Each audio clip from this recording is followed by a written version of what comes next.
Olá, queridos. Estamos aqui para poder trazer para vocês mais um discipulado para você. Nós estamos com o objetivo de trazer para você ensinamentos bíblicos. São cursos que nós elaboramos, né, e usamos aqui uns artigos que eu vou apresentar daqui a pouquinho, ou agora, né, para poder te instruir. Mas antes disso, eu queria te pedir, se possível for, né, você nos ajudar aí, inscrever no nosso canal, você que ainda não é inscrito, e você que já inscreveu no nosso canal, sinalize o sininho para que recebam sempre notificações dos cursos que nós colocarmos no canal. E outra coisa muito importante também é o seu like, né? O seu like é uma forma de você dar a entender ao YouTube que você está gostando e que o trabalho está sendo de uma forma eficiente. Vamos lá? O curso que nós vamos elaborar hoje, ou que vamos trazer para vocês hoje aqui, é o curso A Mente de Cristo. É esse curso aqui, né? Vocês estão observando esse livro que nós compramos em qualquer livraria e vamos fazer dele um curso. Temos muito curso para poder dar aqui no canal ainda.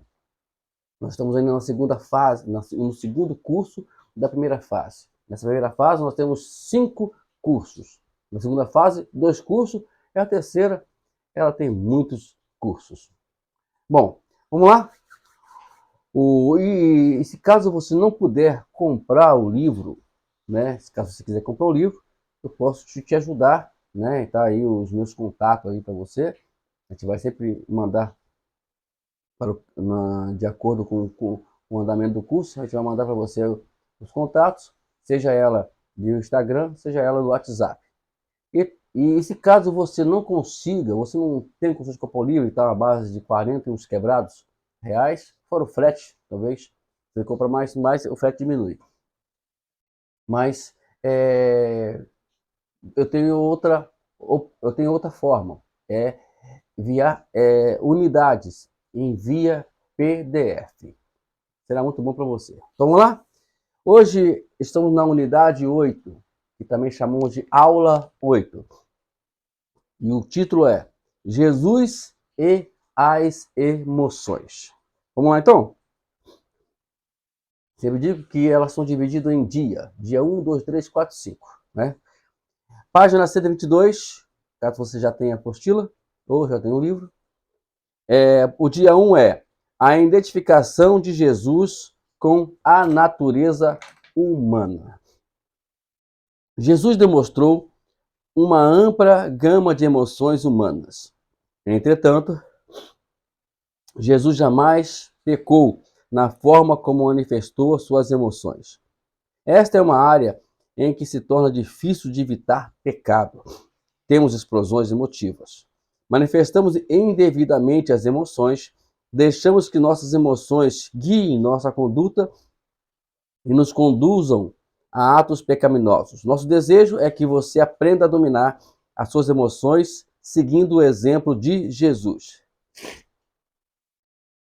Na primeira aula do primeiro curso, da primeira fase aqui, o ensino de Deus fazendo sua vontade, ela é a aula mais importante.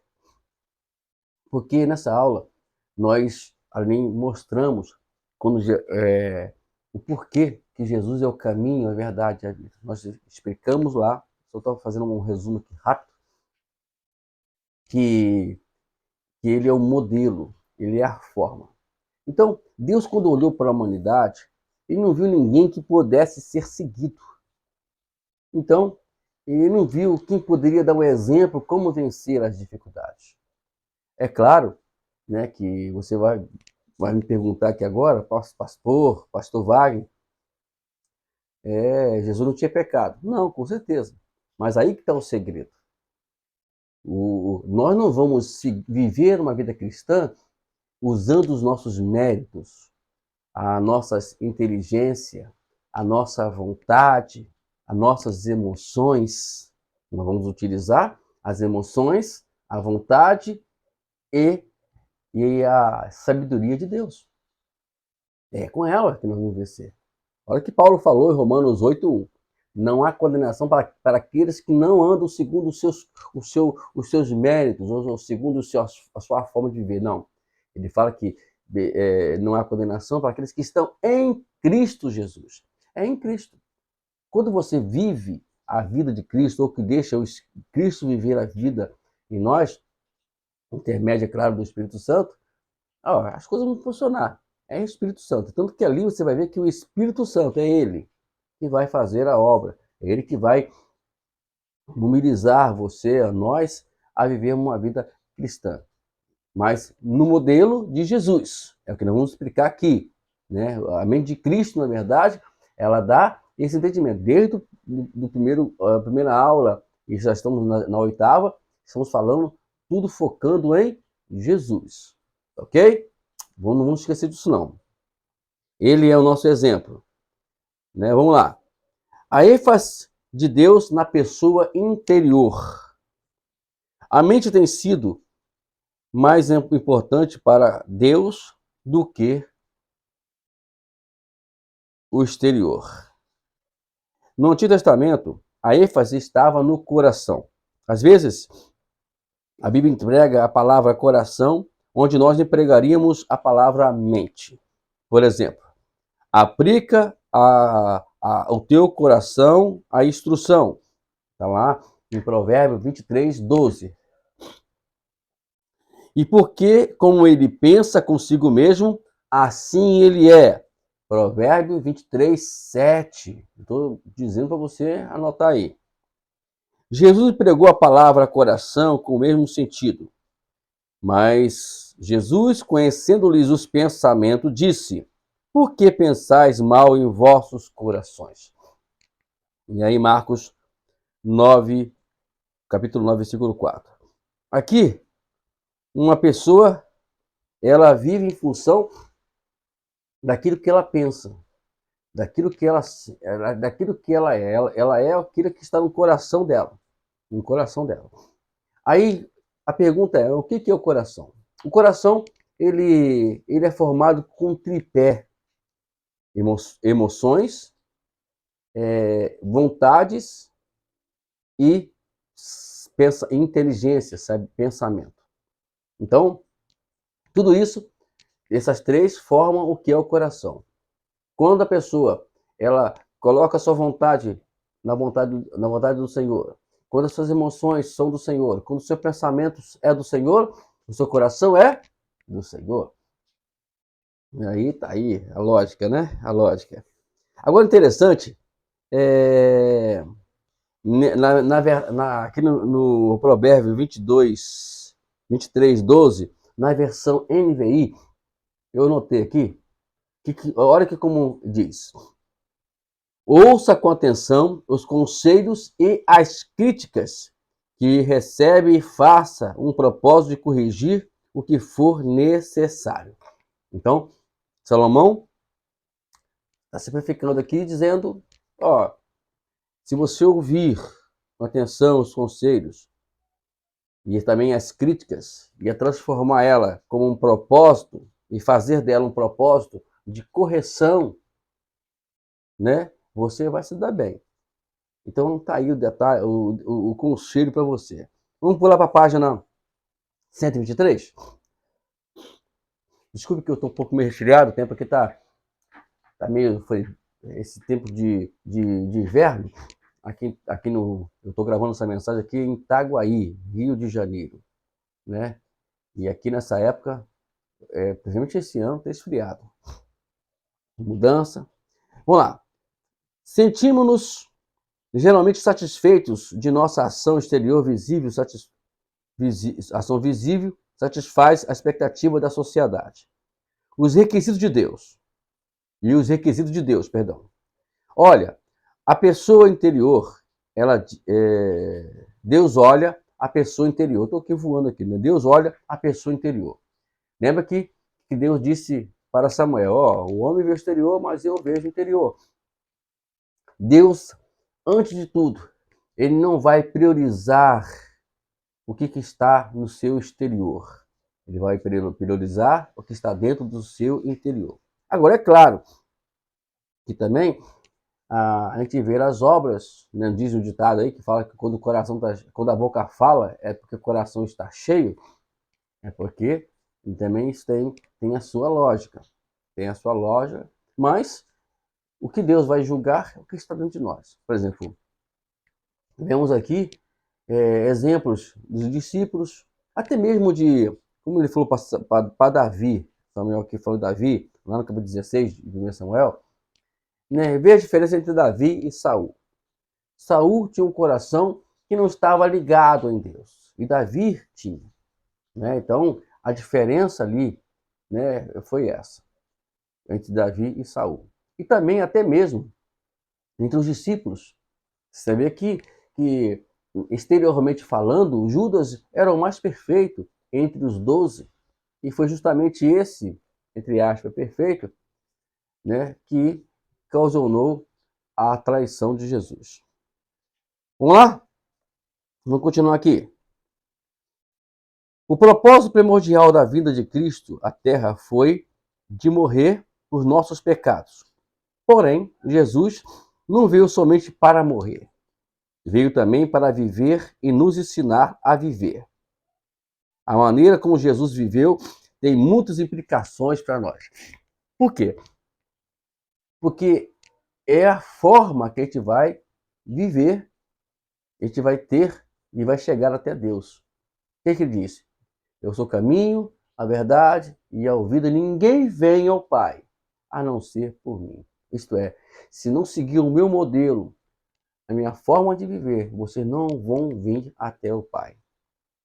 E aqui, vemos esses exemplos aqui. Jesus, ele veio várias participações, ele passou por situações difíceis, até mesmo foi chamado de comilão, lá no capítulo, lá em Mateus 11, 19. Está lá, ele come bastante, é por isso que às vezes muitos crentes comem, né? Porque copiou Jesus. Ele comia, ele bebia, simplesmente como ser humano. Na verdade, Jesus, nesses 3 anos e meio, esses 3 anos que ele teve aqui, nesses 3 anos, na verdade, nesses 30 anos, ele viveu naturalmente como um ser humano. Depois dos 30 anos, ele assumiu, né, o seu ministério de ir até a cruz. Mas mesmo assim, tudo que ele passou nesses 3 anos, após os 30 anos, ele viveu conforme ser humano. Ele encarou todas as situações não como Deus, mas como ser humano. Ah, mas Jesus curava. Mas você hoje pode orar por alguém e curar, e ser curado. Você pode você pode interceder por alguém que morreu e ressuscitar. Você pode orar por alguém que está coxo ou que está paralítico e ele andar. Não existe diferença. Eu falei para você no início, o que vai somar aí é você entregar o seu coração para o Senhor, ele dominar. É por isso que estamos aqui nesse curso da mente de Cristo, para direcionar você, para guiar você para isso. Vamos continuar aqui? Né? Nós temos aqui é o seguinte, ó, ao fim de que essa identificação foi bastante forte, Jesus submeteu-se ao batismo, o batismo normalmente para os pecadores. Sem dúvida, Jesus estava olhando-se para o fluxo dos seres humanos comuns. Satisfez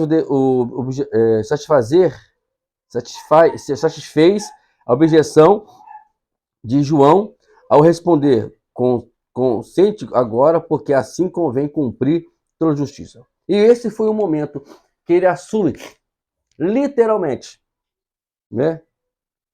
Literalmente, a forma humana, né? Porque ele assume sobre ele todos os nossos pecados. É por isso que Paulo fala em Romanos capítulo 8, versículo 3, memória, que ele veio em forma de pecado, para poder condenar o pecado. Vamos pular aqui?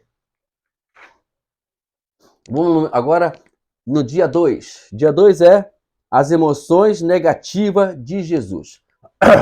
Vamos lá. Jesus sentiu muitas emoções humanas, tanto negativas quanto positivas. Dessa forma, Jesus revelou uma vida efetiva, normal e saudável.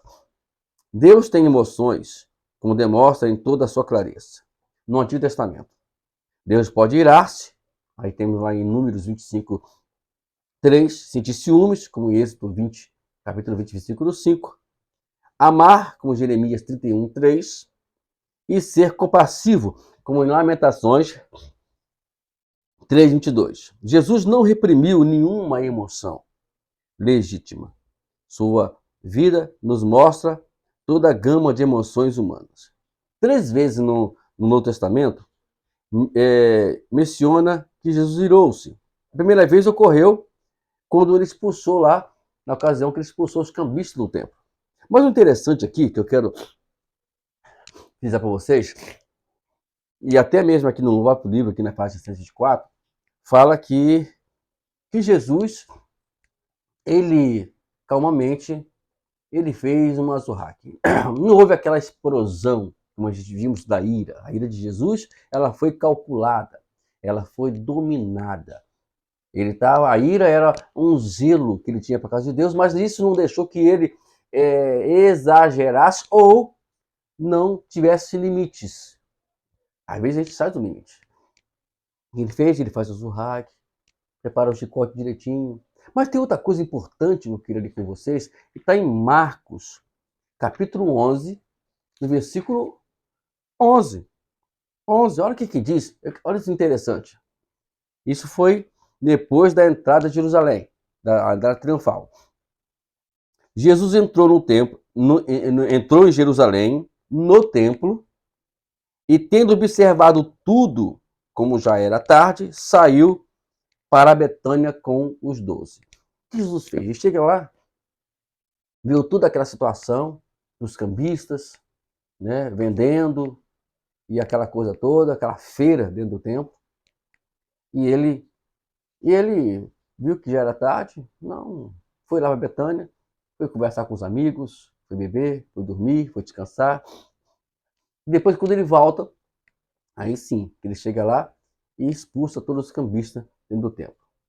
É isso que nós precisamos aprender com Jesus. E nós podemos fazer isso. Às vezes nós nos precipitamos com o nosso zelo ou de uma forma extrema, sem limite, e aí cometemos alguns erros possíveis. Falamos na hora que não era para falar, discutimos na hora que não tem que discutir, e assim por diante. Então temos que tomar muito cuidado com isso, tá bom? Então tá aqui, né? E a segunda vez que Jesus, quando menciona a ira de Jesus, foi em Marcos, capítulo 3, versículo 1 a 5. A primeira foi em João, capítulo 2, versículo 14 a 17. A segunda foi em Marcos, capítulo 3, versículo 1 a 5. Os fariseus estavam vigiando para ver se ele realizaria a cura de sábado de um homem que tinha a mão atrofiada. Meus amigos, eu estou desconfiado que eles levaram aquele homem lá até de forma proposital. Não que isso, né, seja verdade, mas a realidade é que eles queriam, de qualquer maneira, e Jesus se indigna com eles. A indignação aqui é o ponto que eu sempre falo para as pessoas. Irar é você se revoltar de uma forma explosiva, raiva, indignar. A ira aqui, chamada de indignação, é você não aceitar, né, que uma pessoa seja abençoada e você, né, ficar indignado com isso. Mas você vê uma maldade, está indignado. Isso é uma ira santa. Agora você não vai chegar e matar alguém porque você ficou indignado. Aí você saiu do padrão. Ou brigar com alguém.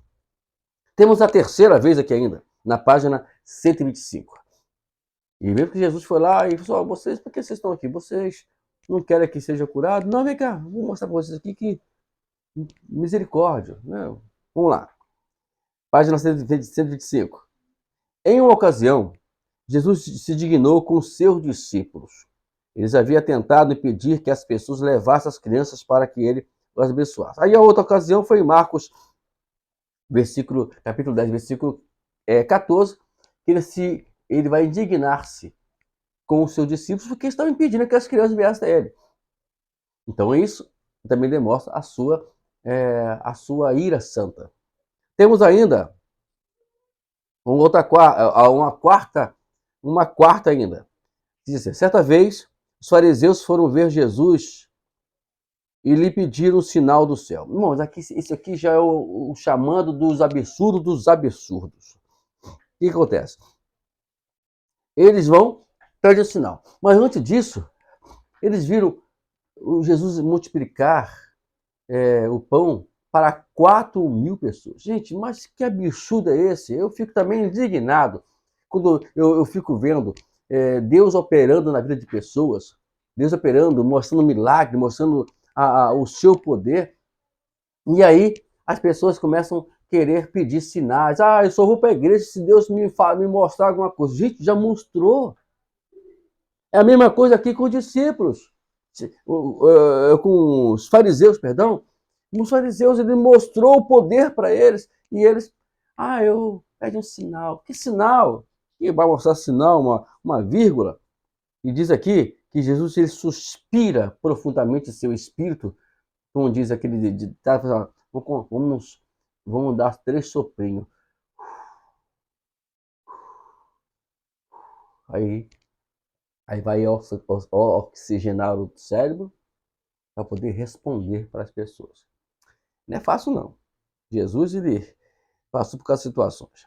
Vamos lá. 4 vezes no Novo Testamento, descreve Jesus pesaroso e comovido. A primeira vez, quando na morte de Lázaro, nessa oportunidade, Jesus comoveu-se em espírito e perturbou-se ao ver Maria chorar. Jesus turbou-se em espírito quando anunciou a traição de Judas. A expectativa monumental, fracasso humano e a traição de um amigo íntimo era algo inexplicável e angustiante. Jesus não ficou feliz por nada disso. Ele já previa isso. E é interessante que no capítulo 13 de João fala que ele senta ali com os discípulos, né? E ele serve primeiramente os discípulos, né? Lava os pés dos discípulos, demonstra ali a sua humildade, a sua simplicidade, o seu exemplo, e mostra para eles como ele deve ser feito. E depois disso, ele fala e menciona que um deles ia trair. Judas, né? O que ele faz? Em vez de ele cair em si, que ele seria, que poderia acontecer isso com isso, não, ele não leva isso em conta. É como muitas pessoas não levam, né?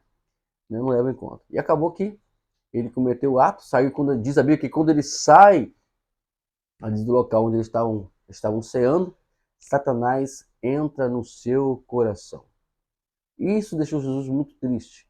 Muito triste. Mas uma coisa que me chama a atenção é que quando ele desce do Getsemane e ali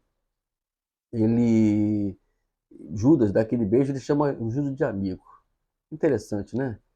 Como você vai chamar um traidor de amigo?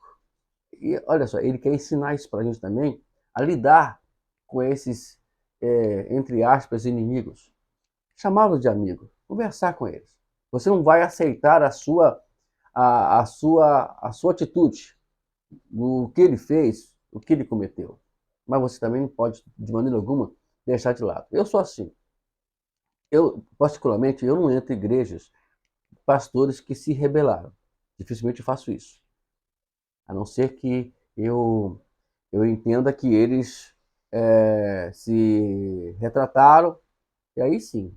Mas eu não vou deixar de falar com eles. Tem pastores que rebelaram-se, rebelaram contra mim. Eu não entro na igreja deles, não prego na igreja deles. Mas na rua, eu converso com eles naturalmente.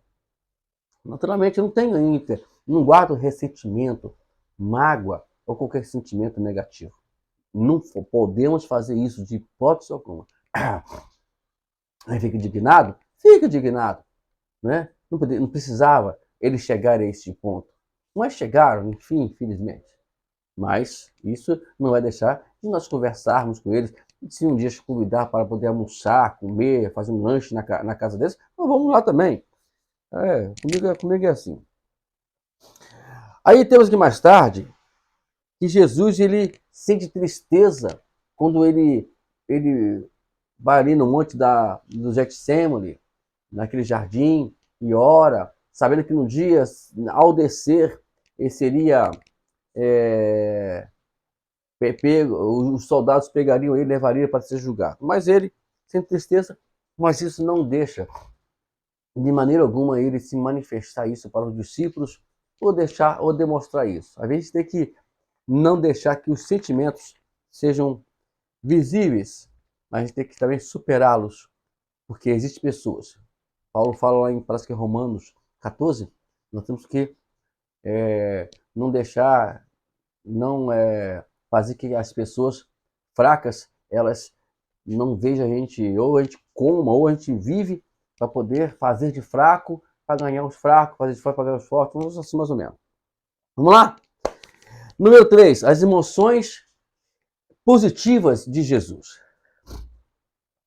No Novo Testamento, o Novo Testamento apresenta mais emoções positivas de Jesus do que negativas. Quando Jesus expulsou no templo os cambistas, seus discípulos viram a sua atitude uma evidência de zelo, não uma evidência de ira, de raiva, não, de zelo. Tudo isso, as pessoas que estão ao nosso redor, como no caso aqui de Jesus,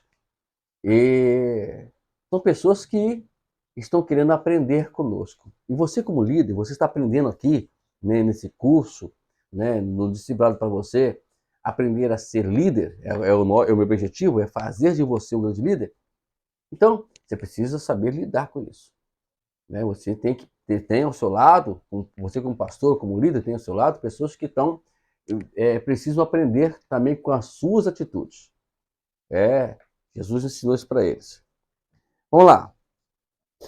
Jesus manifestou o seu desejo e esperança antes da última ceia. Disse ele aos seus discípulos: tenho desejado ardentemente comer convosco esta Páscoa antes da minha paixão. Jesus estava esperando esse momento. Esperança é uma virtude rara. Às vezes consideramos a esperança apenas como um recurso desesperado. Espero que no final das coisas saiam bem. No Novo Testamento, entretanto, a esperança é o desfrute presente de uma bênção futura. Tem um dizer aí fora que fala que a esperança é a última que morre. Não, nunca, isso não tem nada a ver, não tem contexto bíblico para isso. Pelo amor de Deus, não entra nessa mão. A esperança verdadeira é aquela que você se segura por algo de bênção que Deus te prometeu. Então você, por exemplo, Jesus vai buscar a sua igreja. Então vamos agora ficar na esperança contínua da volta de Jesus. Esperança é algo que você vai esperar que vai acontecer como bênção futura para você. Eu tenho promessa de Deus. Você tem promessa de Deus. Mas elas não se cumpriram. Então você está seguro nessa esperança, né? Que é a âncora que vai nos segurar nesse vendaval da vida. Vamos lá. Página ainda 126. Uma vez Jesus que estava alegre. Alegria é o festejo do constante gozo interior. A alegria ocorre quando o gozo se expressa em uma ocasião especial. Ao sair para Betânia, a fim de levantar Lázaro dentre os mortos, Jesus disse aos discípulos: Lázaro não morreu. Por vossa causa, folgo de que eu lá não estivesse, para que creiais. Ao longo do seu ministério, Jesus se decepcionou com a falta de fé dos discípulos. E a ressurreição, sem dúvida, seria uma vigorosa mensagem para fortalecê-los na fé. Jesus sentia-se feliz. Interessante que tudo que aconteceu ali, né, você vê que o que antecedia, né, era justamente porque os discípulos estavam fraquejando na fé. Precisava de algo extraordinário acontecer para fortificar a fé deles. Então, é isso que precisamos fazer de vez em quando.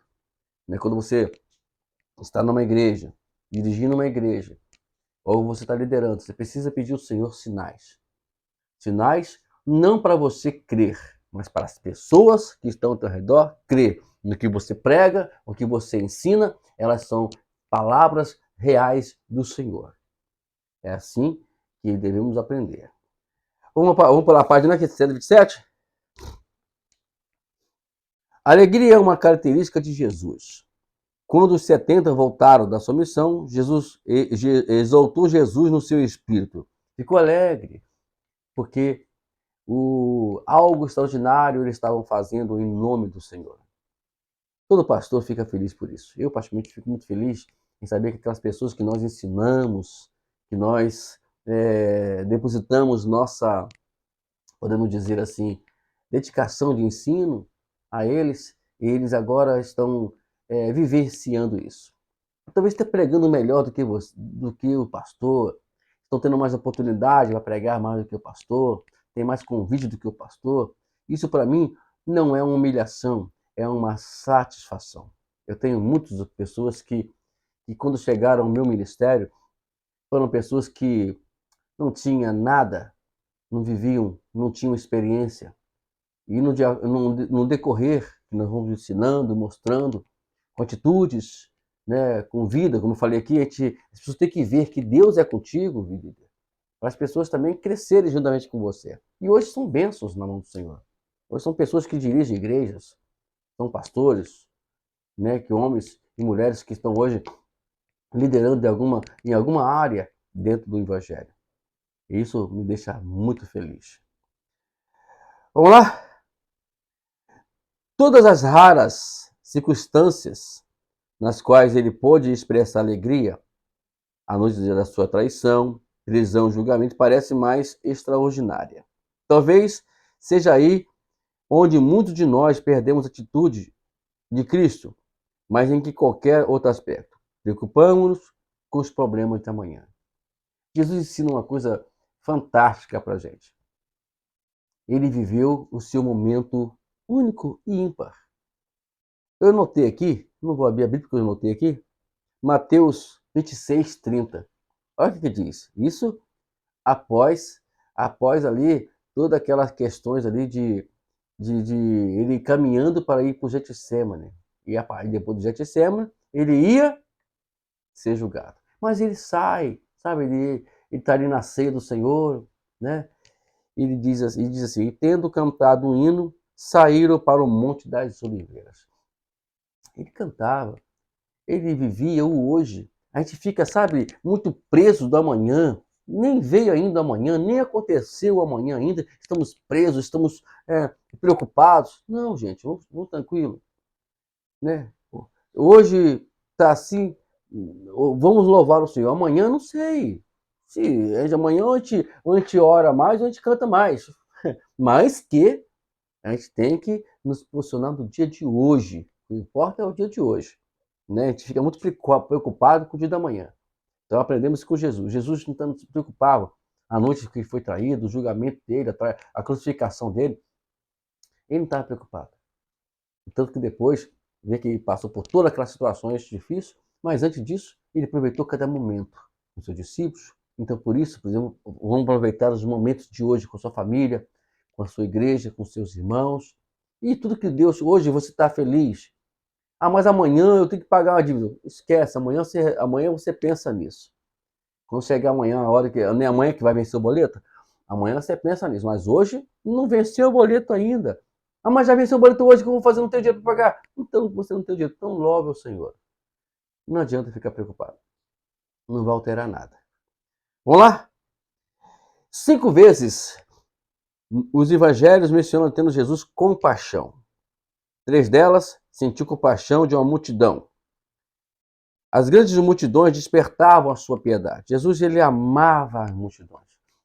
Ele sabia que no meio daquelas multidões tinha pessoas carentes, necessitadas. Temos ali alguns casos da Bíblia, como ele teve compaixão daquele leproso que chegou até ele, da viúva da vila de Naim, que seu filho tinha morrido, seu único filho. Ele tinha compaixão. Então é isso que Jesus quer da gente. A gente olha para a multidão, no meio da multidão existem os traidores, aqueles que estão ali para poder, como podemos dizer, querer tirar alguma vantagem em cima de você, mas também existem nessas multidões pessoas carentes, pessoas que precisam de uma palavra, né? A pregação que você prega no púlpito, ou que eu estou fazendo aqui agora, ou que lá no meu outro canal eu mando mensagens, ou eu estou preocupado não é com as pessoas que para me criticar. Eu estou preocupado justamente com com as pessoas que estão precisando ouvir uma palavra de salvação, uma palavra de libertação. Esses dias mesmo, lá no meu canal, uma pessoa mandou um comentário dizendo que eu falo que eu menciono a palavra cristão, mas sempre pregando o Antigo Testamento.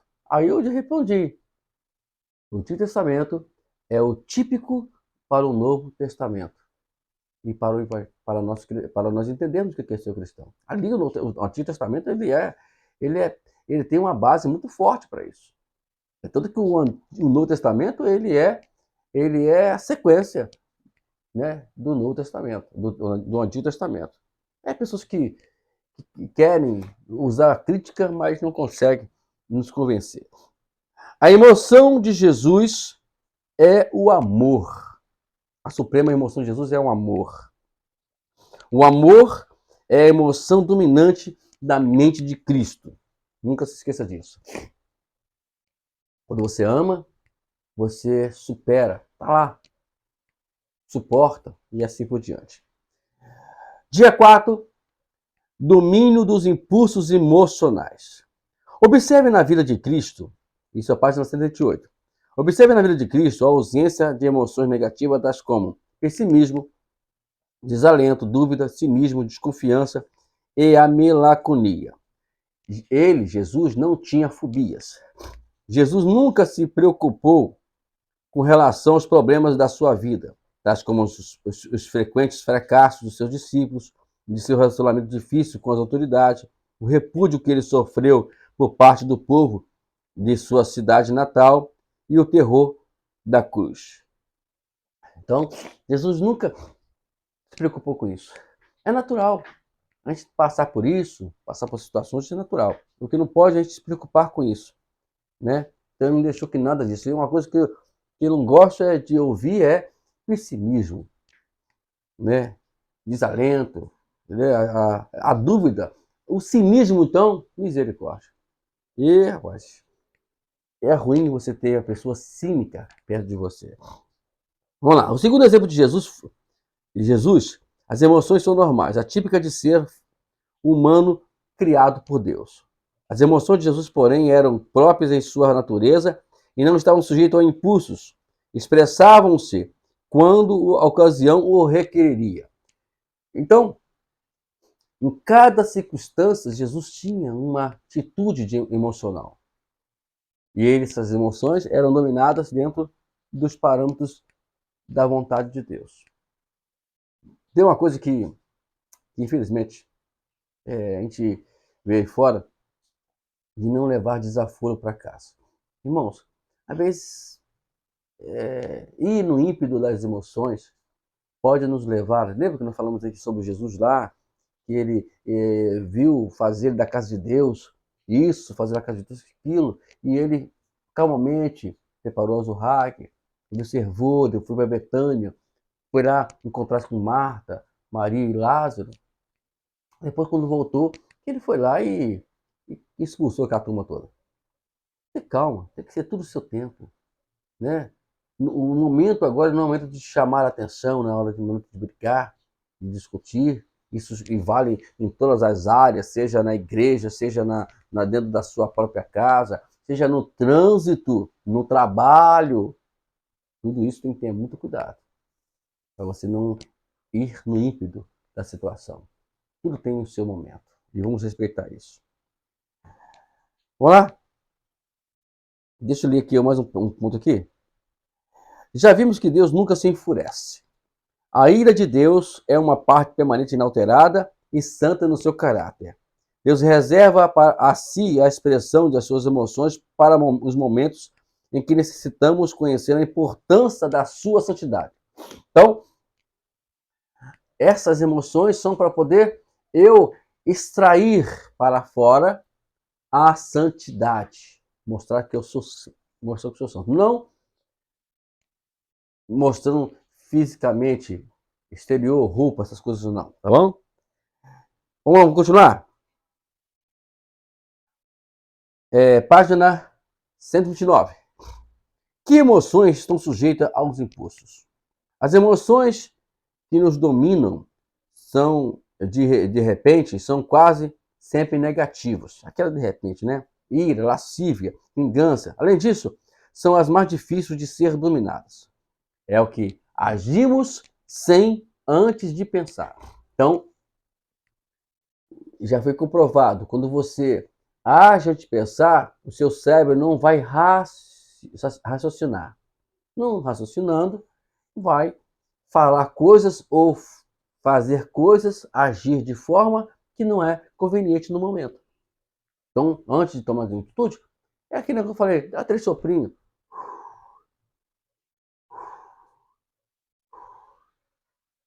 Raciocina primeiro. O que eu devo falar? Como é que eu devo fazer? Tem que tomar mais cuidado. Vamos lá? Ainda na página 129, o último dia 5, Jesus e a sabedoria. Vamos lá? Jesus nunca deixou de usar seu intelecto para fazer avançar a obra de Deus. Já na idade de 12 anos, Jesus estava envolvido nos negócios de seu pai. No templo, Jesus foi receptivo aos ouvintes ao ouvir os mestres. Eles o interrogavam e se admiravam de sua inteligência e de suas respostas. Jesus tinha conhecimento extraordinário e fazia o uso excepcional do Antigo Testamento. É muito importante falar isso, como eu falei aqui, sobre o comentário da determinada pessoa no canal. Lá no canal outro, né, que eu tenho. O Antigo Testamento, ele é a base para a gente dar continuidade. Né? Então, tudo que você lê no Antigo Testamento, ela tem fundamentos também lá no Novo Testamento. São dois testamentos ligados uns ao outro. Um depende do outro. O Novo Testamento depende do Antigo Testamento para poder confirmar o que ele falou. E o Antigo Testamento depende do Novo Testamento para poder colocar em prática do que ele está falando falou. Então é interessante você colocar isso em pauta. Jesus sabia disso. Ele usou várias vezes o Antigo Testamento. Uma vez, os fariseus queriam usar o Antigo Testamento para poder pegar Jesus. Levou aquela mulher que foi pega em adultério e disse, olha, está isso na lei. Moisés falou que se pegar adultério, tem que apedrejar elas. Jesus usou a graça ali. Porque a graça agora é a que estava em evidência, ou que está em evidência no Novo Testamento. Ele disse, olha, se tiver alguém, ele disse nem que era para apedrejar e que não era para apedrejar. Ele disse, olha, se tem alguém que não tenha pecado, jogue a primeira pedra. Aí as pessoas todas, levou as pessoas a fazer o seu próprio análise da sua vida. Aí chegaram à conclusão que todo mundo tinha pecado. Aí todo mundo foi embora, né? Interessante, né? Jesus demonstrou um bom intelecto e uma resposta rápida. Quando os principais sacerdotes, escribas e anciões exigiram dele que provasse a sua autoridade, Jesus remeteu a pergunta ao batismo de João, ao propósito divino de Deus. Que autoridade você prega aí? Então vamos lá. Então me responda. Responda então. O batismo de João era do céu ou do homem? Gente, tem uma coisa que você tem que fazer, não tem que fazer, não é discutir sobre a questão doutrinária. Eu praticamente não discuto. Eu apenas eu pergunto, eu geralmente uso a pergunta, para poder dar a resposta. Ah, por que você não aceita isso? Mas aonde você leu na Bíblia que você tem que aceitar isso? Aí as pessoas não vão ter resposta. E assim, estou dizendo em tese, mas é assim sucessivamente. Não tem que discutir. Ah, por que não pode? Não, é isso. Por exemplo, tem coisas que a Bíblia não fala claramente ou bem enfaticamente que não pode. Mas, entre as linhas, juntando o Antigo e o Novo Testamento, você vai ver que a Bíblia, de alguma forma, ela proíbe. Mas leva o ser humano, o homem, a analisar, a raciocinar sobre isso. Deus não vai obrigar ninguém a fazer assim, não pode, não pode, não é assim que funcionam as coisas. E nem você, pastor, pode fazer isso. O conselho é, por exemplo, em fazê-lo é raciocinar. Eu não vou dizer que as formas, se às vezes tem formas, se você quiser aí, me perguntar, mas pastor, pode fazer isso? Eu vou te responder. Se não tiver na Bíblia, eu vou te responder de uma forma que você vai entender que não pode. Entendeu? Vamos lá? Também, Jesus também, chegaram para Jesus e falou que a quem tem que dar o tributo, o imposto? A César ou a Deus? Aí Jesus chama e disse, dá uma moeda aqui. Aí pegou a moeda. O que está na moeda aqui? A César. Então dá a César o que é de César e dá a Deus o que é de Deus. Jesus não disse para não pagarmos impostos, também não disse para poder não dizimar. As duas coisas têm que estar em conjunto. Você tem que abençoar a igreja e abençoar também com seus impostos a nossa cidade. A cidade. E você, de alguma forma, não precisa nem abençoar. Ele já te obriga a fazer isso, né? Vamos lá, vamos terminar aqui. O mais importante para Jesus era pôr em prática a sabedoria, porque a sabedoria ela é a prática do que você conhece. É por isso que nós aqui, irmãos, eu dou muita ênfase a você, aos seminários, academias teológicas. Eu gosto muito. Aconselho você a estudar, né? Mas lá na academia teológica, você não vai aprender a ser crente, você vai aprender os princípios elementares da palavra de Deus. Você vai aprender, você vai buscar conhecimento. Lá te dá conhecimento. Nada mais do que isso. Mas aí a prática, que é a sabedoria, você vai fazer de acordo com que você recebeu o impacto da palavra de Deus. Porque quando você conhece todos os princípios da Bíblia, seja elas as doutrinas, como fala, a teologia sistemática, lembrei agora, sistemática, que é a mais importante ali, as histórias de Israel, a história da igreja, hermenêutica, homilética, martiologia, armatologia e outras coisas mais, você vai aprender tudo isso. Isso vai te dar conhecimento.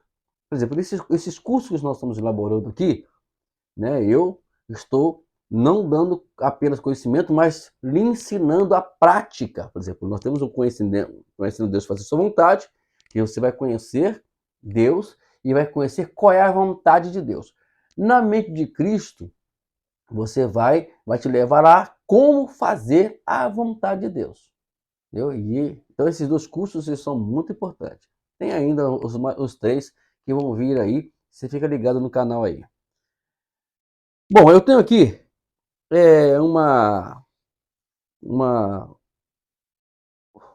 uma prática de exercício nosso aqui. Eu queria passar para você, tá bom? Eu vou colocar na tela aí, já está na tela, né? Vamos lá. Cite algumas maneiras práticas em que você pode permitir que as escrituras tomem seu devido lugar de importância em sua vida. Assinale todas as declarações pertinentes. Então vamos lá. Na letra A aí. Levo comigo a minha Bíblia de estudo sempre, de modo que posso buscar o que preciso cada vez que seja necessário. Então vamos lá, segunda resposta. Leio e estudo as escrituras. Ouço, letra C, né? Outros pastores e mestres enquanto explicam as escrituras. Ouço os pastores e mestres enquanto explicam a escritura. Medito, letra D, medito nas escrituras. Letra E, memorizo as escrituras. Letra F, não me preocupo em conhecer as escrituras até que surja a necessidade. Depois espero que Deus me dê uma palavra. Falo Letra G. Falo sobre a aplicação das escrituras a outros crentes. Amém? Bom, esse exercício aqui, vou te fazer um negócio. Eu não vou dar resposta para você. Você vai fazer esse exercício aqui e vai me enviar e vai me enviar uma mensagem das respostas. Entre as, entre os meios que eu te dei, ou seja, o WhatsApp, seja o Instagram, ou seja aí mesmo, ou seja aqui mesmo no canal do canal, né? Onde você acha melhor para você conversar, para a gente conversar sobre. É claro que tanto o Instagram como o WhatsApp é mais pessoal, seria melhor você nos mandar por ali. Mas se quiser por aqui também não tem importância não. Eu vou te responder da mesma forma, tá bom? Aí eu vou dizer se está certo ou se está errado. Eu não vou te dar resposta não, hein? Eu vou só dizer que está certo ou que está errado, tá bom? Queridos irmãos, estamos aqui terminando mais uma unidade, mais uma aula do curso A Mente de Cristo. Espero que você continue conosco, né? Não deixe de assinar o canal, não deixe de sinalizar, dar o sininho, dar o seu like, tá bom? Deus abençoe a sua vida e te espero aqui na próxima aula, em nome de Jesus. Deus te abençoe.